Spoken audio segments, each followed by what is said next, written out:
I acted alone. You ever sleep, bro? I used to. Got in the way of work. Anything in that bag contain the real names of CIA officers, assets, or partners, or any information that would be in violation of the agreement between the Central Intelligence Agency and the United States Senate. Have a good night, Jay. You too, Dan. I want to find out what was on the tapes, why they were destroyed. We want you to lead the investigation, Dan. But if the tapes were destroyed, how do we... They're saying they have written records, thousands of pages. Let's see about that. I want you to find out exactly what they have and read every word of it. So what's the long-term plan? Where do you see yourself in 10 years? You run for office? Oh, no politics for me. I think I'd be more effective behind the scenes. Someone I can really make a difference. So what about before Harvard? What'd you fill up your days with then? Teach for America for 3 years in Baltimore, 7th graders. I read that you taught high school Spanish in St. Paul, Minnesota after college. And LBJ's first job was teaching at the Mexican school in South Texas.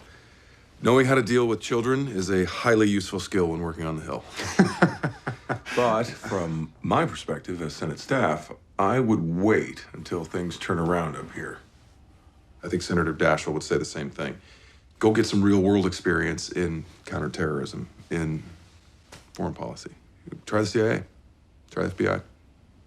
Have them teach you what they don't teach you in a classroom.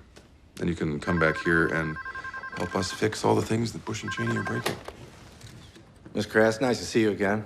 We had a chance to sit down last week and discuss the Senate's study on the detention and interrogation program.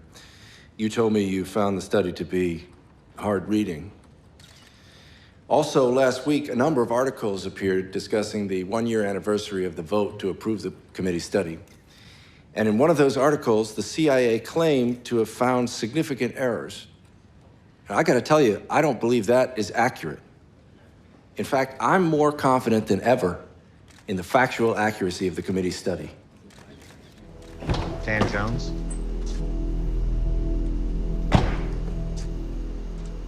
Do I know you? No, but I think I can help you. Help me with what? The EIT program. That's what you're looking into, isn't it? I need to know I won't be named anywhere. I'm still with the agency. Not even being here with you, talking, is...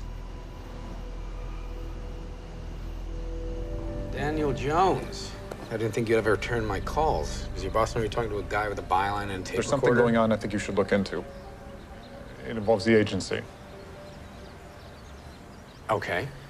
Is it that report you've been working on, the one that never quite comes out? Computers. It has to do with the hacking of computers.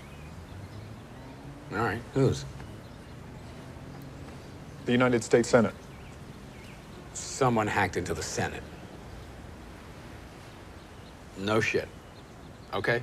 You have any idea if it was foreign or domestic? All right, yes. Sorry, you said it was the agency. So what does the CIA have to do with U.S. Senate computers? Evan, you're the national security reporter for the New York Times. You can figure it out, right? I am honored to appear before you today as the President's nominee for Director of the CIA.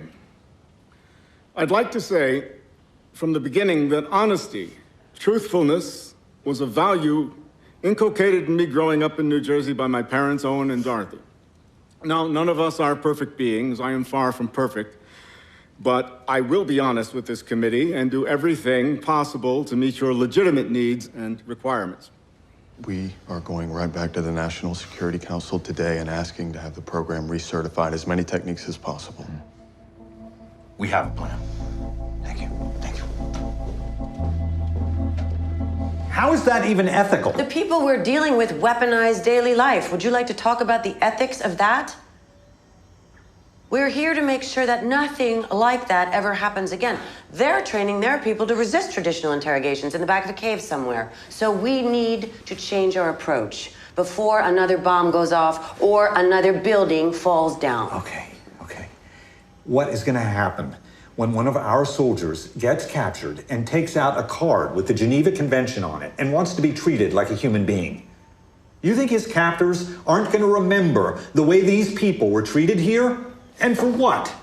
Do you have a kid at home? We're not going to get beat again. Well, as Winston Churchill said, history is written by the victors.